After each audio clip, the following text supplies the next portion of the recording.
ഈശോമിശിഹായ്ക്ക് സ്തുതിയായിരിക്കട്ടെ. റോമാക്കാർക്ക് എഴുതിയ ലേഖനം 8-ാം അധ്യായം 28-ാം വാക്യം.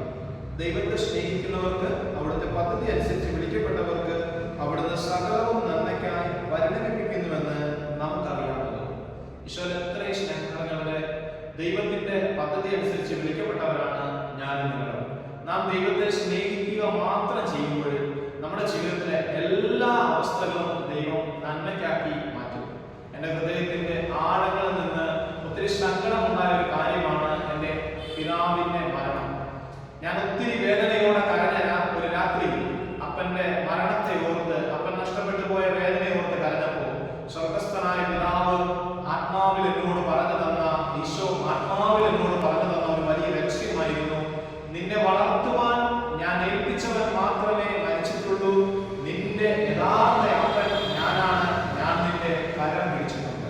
പ്രിയപ്പെട്ടവരെ, എന്നെ വളർത്തുവാൻ ദൈവം നൽകിയ എന്റെ പിതാവിന്റെ മരണം സ്വർഗസ്ഥനായ പിതാവിലേക്ക് എന്റെ കണ്ണുകൾ ഉയർത്തുന്നതിനും കരങ്ങൾ നീട്ടുന്നതിനും എനിക്ക് സഹായകമായി മാറി. അപ്പോൾ എന്റെ പിതാവിന്റെ മരണം എനിക്ക് ദൈവം നന്മയാക്കി മാറ്റി.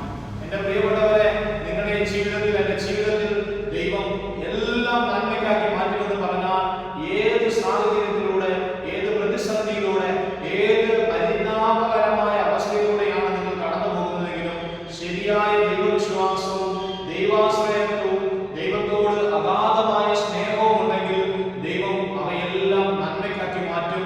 നമ്മുടെ ജീവിതങ്ങൾ കൃപയിൽ നിറച്ച് അവിടുന്ന് അനുഗ്രഹിക്കുക തന്നെ ചെയ്യും. നമുക്ക് പ്രാർത്ഥിക്കാം. ദൈവമേ, ഈ ലോകത്തിന്റെ മുൻപിൽ